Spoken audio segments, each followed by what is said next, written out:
What's going on, guys? We're back here at BlockShow Singapore, and I've got to tell you, there's a couple of guys that we've been excited about. There's a couple of industries that we're always talking about, but Fintech will not lose, innovation will not lose, and I'm here with Pieter Franken to talk. This is the man, the maven.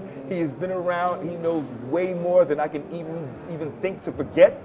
So right now, Pieter, please say hello to the D-Live community. Hi community, how are we today? And can you just tell them a little bit about you and your background? Okay, certainly. I'm from Japan, even though I don't look Japanese. I'm originally from Holland, but I've been living in Asia and Japan for the last 30 years, man. So, I'm not even going to say anything about that. That's hysterical. Right, yeah, but I am. So that's how it is. And I love Asia. I love Japan. I've been in my whole career has been in the financial industry. Actually, started off as an AI researcher when I was a young man, but I started as a programmer in the financial industry. I worked in a few very large banks. I was the CIO, CTO for some of them. But the key thing I'm known for is the innovation within the regulatory environment. How can you do crazy things, bring the latest technologies, scale them up within very large banks and financial institutions within very mature countries. So okay, let's talk about the elephant in the room then. I can tell you that is the elephant in the room. How do you accomplish that? That is a huge task. You've got highly technical scenarios in fintech, which, quite frankly, only a few people understand. It's almost like you need to be more in technology and innovation, have a little bit of the understanding of the old guard, right, in traditional finance, to really take advantage of what's happening in the industry. But how are you approaching that? Right, so, as I mentioned, we've been at this for a long time. And when we talk about, all the technology, all this new technology we talk about, it's all out there. In Asia, what's kind of phenomenal is the penetration of mobile telephony has gone through the roof over the last couple of years, right? We have now countries like Thailand, etc., where people have more than one phone. If you go to rural areas in the Philippines or in Indonesia, people have mobile phones. Okay. What they don't have is access to financial services.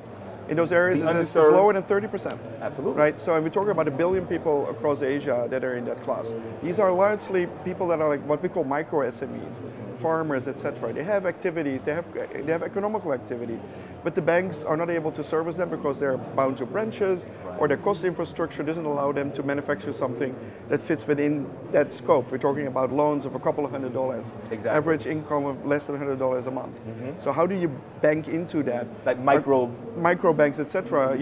If you have built your bank on Oracle or mainframes, all these things, you're not going to cut it. So how are we going to solve this problem? Okay. On top of that, when we introduce new technology within the financial industry, we don't work on the foundation of trust. We basically distrust, and now we have to prove to ourselves that the risks are kind of contained. And that's where things go bad. Yes. So we did a survey over the last couple of months where we had 300 fintechs and banks in Asia. We asked them, so how's the dating scene going between you guys, right? How's it going? On average, it takes a fintech 2 years to get the foot in the door and sell something to a bank. Wow. 2 years. So this includes, initial meetings, POCs, but waiting for the budget, waiting for everything. So this is the reality. The hierarchy. And when we talk to the banks, they says yes, yes, that's true, and we also don't think that's great. There's all kind of reasons for it. I don't want to go into the details of that. Okay. But there's all kind of, I would call it a big, huge logjam that has built up in our thinking of how do we innovate. Okay. But the logjam is real. So we also found out that when a bank says, how do you find a fintech? There are thousands of fintechs out. They use Google. I can tell you, it's not going to find you anything. I mean, it may find you something, but not what you're looking for. It's not, it's not the way. Even if you find something, is this real? Does this exist, or whatever? What advice do you have then? What advice do you have for the folks out there searching, seeking? Well, what they should do is they should check out what our project is. So we're APIX. APIX is a platform that is APIXplatform.com. APIXplatform.com. All right. So got it. So what is APIX? APIX is a platform where fintechs can upload their APIs. So you need APIs, okay? So this is important. Okay. If you don't have APIs, I strongly recommend that whatever you do, have some APIs as well. Right. So you upload your APIs. It's a live platform, so the APIs can be used right away.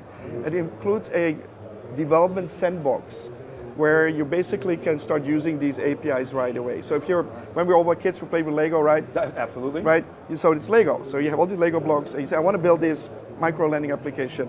Then from various fintechs, you can pick the bits and pieces and start building it up in the sandbox. So if you're a bank, suddenly you start, instead of talking, you start coding. Right. So this is the real huge difference.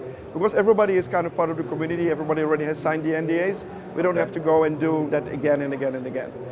The big deal for the bank though is because you're not alone in the sandbox. There's all kind of fintechs. They kind of see what other, what has happened before. So you can see, is your API how many times is it being used by others? And that's a big thing. Okay, I'm not alone here anymore.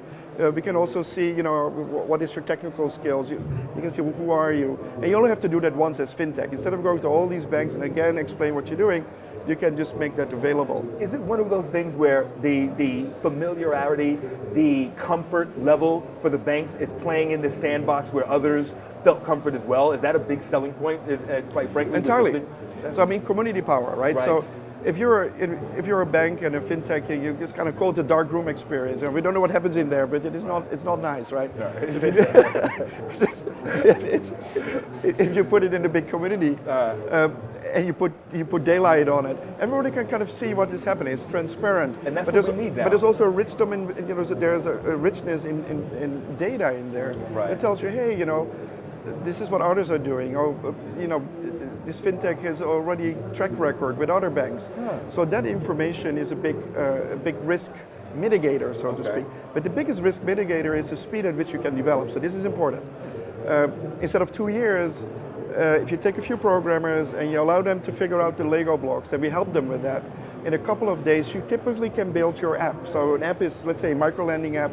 You need to know your customer thing, you need a credit scoring, you need to book the loan, all of that is in there. So you can build it up to the point where you say, now I have my thing. Once you have it figured out, then you can go and talk to the fintechs, and now we know you're good, you're real, you're working, and then you work out your commercials. We do not sit in the middle when it comes to commercials. Fintechs and financial institutions get sorted out on their own. So there's no how to call commission in that sense. All we do though is, and it's important to mention to everybody, understands that we are a non-profit organization, and we ask both the fintechs and the banks that are on the platform, we ask you a membership fee so that basically we can maintain the platform as such. We also work very closely with the community of fintechs to make sure that whatever we can do better, we just build it in right there. So this is kind of our operating model. Extremely impressive.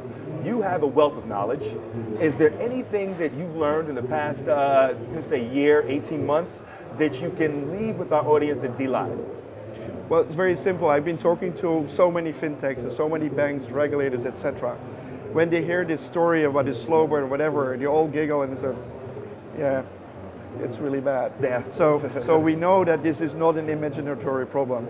And the real deal is that there is so much opportunity. I mentioned a billion, just in Asia alone, there's a billion people that have nothing.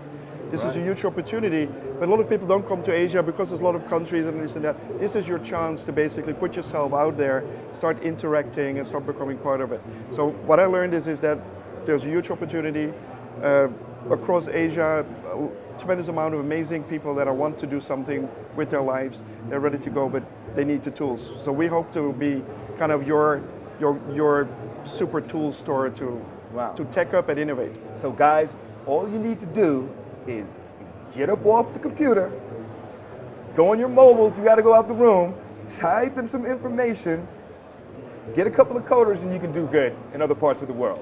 It's a little simplified, but you can. You can. But it's very true. Wow. Actually, what we did is we built an entire banking application using all the fintechs we have on the platform. Now, when I was young and we built banks with it was like 5 years, $500 million, big mainframes, 2 weeks, 10 fintechs. And you can, actually, if you're interested, you can see that. It's called go-apix.com. If you go there, you can actually set up an account in that bank. It's not a real bank, let's be clear. It is it's a prototype. Right. But you can play with the prototype. You can actually create an account and say, hey, in 2 weeks you can build this. Wow. That is that's cool. I want to hear the feedback. I actually #BuildMyBank. Put that out there. I want to see who's doing this right now. Let me know, guys. We really appreciate you. We're going to come back. Thank you so much for joining us. I know you've got to run. This has been a fantastic And Charlie, talk. thank you. Appreciate and be in you. touch. All right, thank definitely. you. See you.